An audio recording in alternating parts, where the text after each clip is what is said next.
Olá! Hoje o nosso papo é sobre como aprimorar as habilidades em SQL. Para quem já domina o básico, sabe, chegou a hora de ir muito além. Sabe quando parece que a gente bateu numa parede?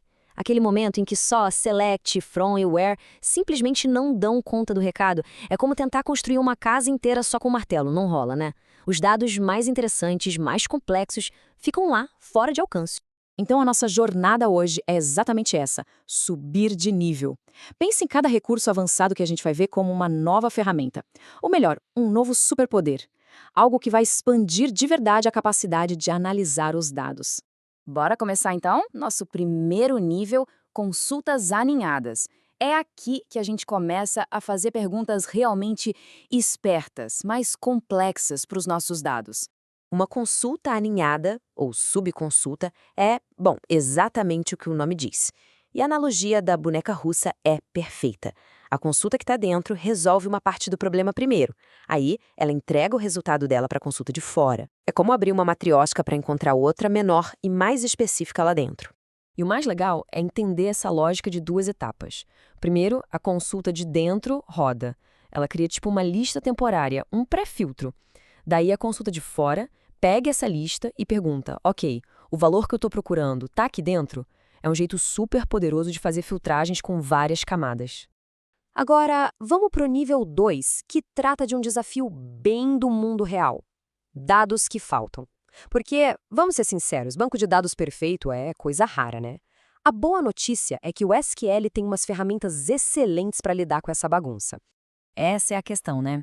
E a resposta, em SQL, tem um nome: no.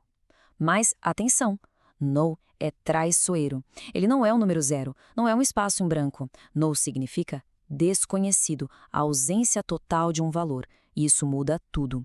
E aqui está uma das coisas mais importantes para entender em SQL.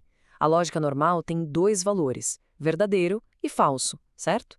Bom, o SQL joga um terceiro valor na mistura: desconhecido. E qualquer comparação que a gente faz com o no resulta em desconhecido. Isso pode bagunçar completamente o resultado de uma consulta se não estivermos atentos. O inner join é um ótimo exemplo disso. Ele é perfeccionista, só mostra o que combina perfeitamente. Imagina uma tabela de funcionários e outra de supervisores.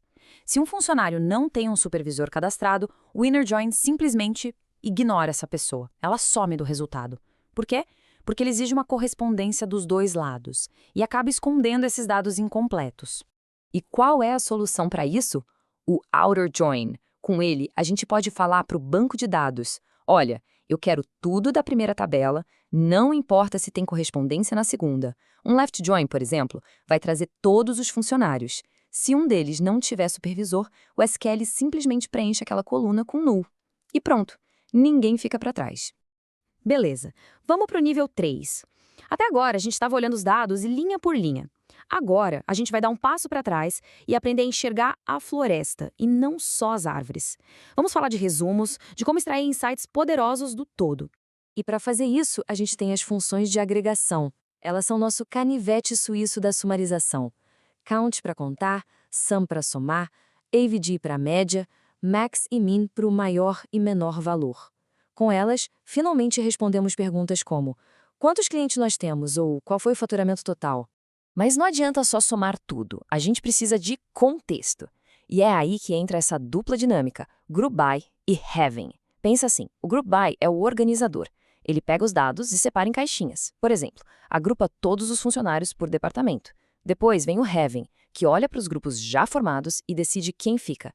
Tipo, só quero os departamentos com mais de 2 funcionários. É um filtro que funciona nos resumos, não nas linhas individuais. Genial! E olha só o resultado disso na prática. Um gráfico de barras simples como este, ele é o produto direto de uma consulta com o Group By. A gente transforma milhares de linhas de dados em uma única imagem, clara e direta. O conceito que parecia abstrato vira algo super tangível. Chegamos ao nosso último nível, agora a gente vai falar de automação e eficiência, ou seja, como fazer o banco de dados trabalhar para a gente e não o contrário, como criar atalhos e até alarmes para os nossos dados.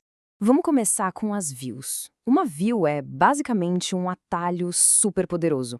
Pensa naquela consulta gigante, cheia de joins que sempre precisa ser executada. Em vez de digitar tudo de novo, a gente salva ela como uma view. A partir daí, é só fazer um select simples nessa view, como se fosse uma tabela normal. Toda a complexidade fica escondida. É uma mão na roda. Ok, as views são ótimas, mas elas são passivas. Elas só mostram as coisas de um jeito mais fácil.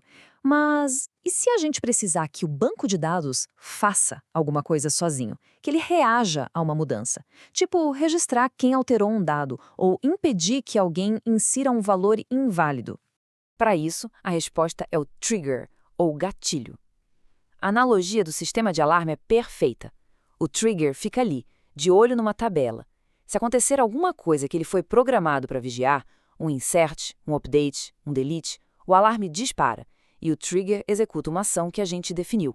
E a lógica por trás de um trigger é super simples e poderosa. Evento, condição e ação. O evento é o que dispara tudo. A condição é uma verificação, se isso acontecer. E a ação é o então, o que deve ser feito. Com essa estrutura, dá para criar regras de negócio bem complexas e automatizar muita coisa direto no banco de dados. Bom, para a gente fechar, vamos só recapitular esses novos superpoderes que a gente desbloqueou. Foi uma bela jornada, saindo do básico para um kit de ferramentas muito mais completo.